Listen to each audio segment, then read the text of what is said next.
Good morning, everyone. Welcome to Hope Church. So glad all of you could join us in the room today. For everyone attending online, we are so glad you are here, and you picked a great Sunday to be here because we are starting a new series with a funny name, Sophia and the Harlot. This is a series about wisdom. Specifically, wisdom as we find in the book of Proverbs. If you open up your Old Testament to a little past the middle, you'll find what's known as the book of Proverbs. And here's how the entire book is introduced to us. It says, Proverbs of Solomon, son of David, king of Israel, for attaining wisdom.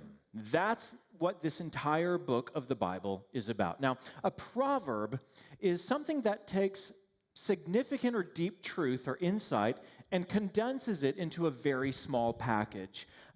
Proverbs in the Bible, they're kind of like the frozen concentrate of the Bible. They don't take up a lot of space, but they pack a big punch. Or they're kind of like the jawbreakers of the Bible. They weren't meant to be quickly eaten. They were meant to slowly dissolve as you reflect on them and think about them and figure out what they're trying to say. We live in what's been called the information age, the knowledge age, the digital age. In fact, some are arguing we're transitioning into a new age with the rise of artificial intelligence. Some are calling it the intelligence age that is emerging. But whatever you want to call it, the reality is the hallmark of our day and age is that we have unprecedented access to information, to knowledge, to data, and to facts. Which means there has never been a better time to be alive if you want to answer knowledge-based questions. Siri, how do I get bubblegum out of my daughter's hair? There's an answer for that.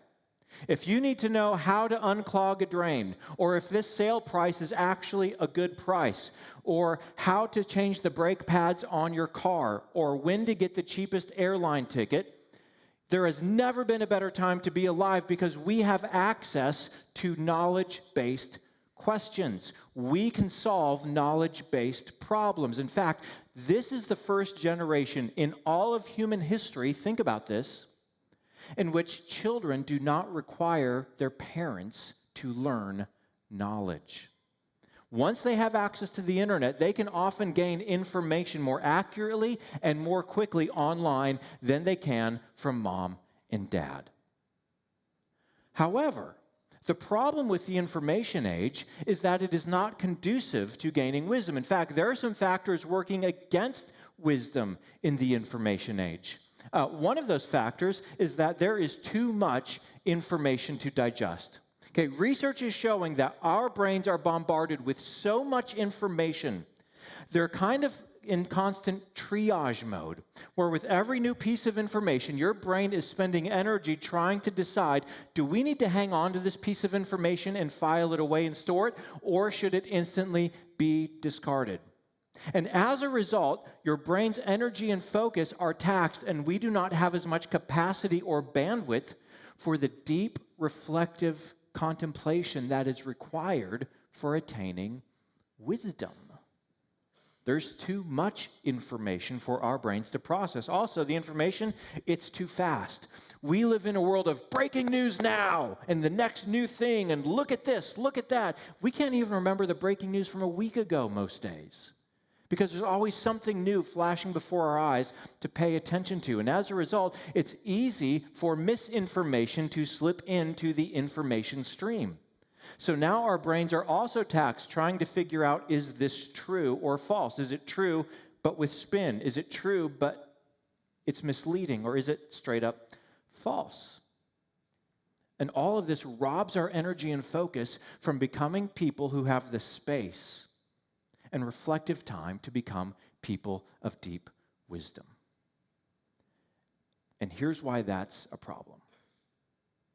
While knowledge can answer so many questions and solve so many problems, knowledge, data, facts cannot solve the most important problems and help us make the most important decisions in life. For example, when you've noticed a problematic behavior from a family member or from a coworker, do you confront them or do you let it slide and see how it plays out? What do you decide to do with your life once your high school career is coming to an end or once college is coming to an end? What do you do when you've had the same argument with your spouse over and over and over again, and neither one of you can seem to break away from it or resolve the underlying problem? What do you say when a person says to you, I don't feel like my gender matches my body? And what do you do when you know what you should do, but you're struggling to actually implement what you believe is the right thing to do? Those aren't knowledge-based problems. Those aren't knowledge-based decisions. Those are problems that require wisdom to solve. And wisdom is in short supply in our world. But the most important decisions in your life that have the most hanging in the balance with your life are all wisdom-based decisions. In fact, right now, if you are sitting on a decision and you are struggling trying to make it and you are feeling the weight or the anxiety of trying to make that decision, may I humbly suggest to you that the problem in that aspect of your life isn't a lack of knowledge, it's a lack of wisdom. All of us desperately need wisdom because wisdom is more important than knowledge. Hey everyone, thank you so much for checking out that last clip. My name is James and I serve as the Digital Media Director at Hope Church.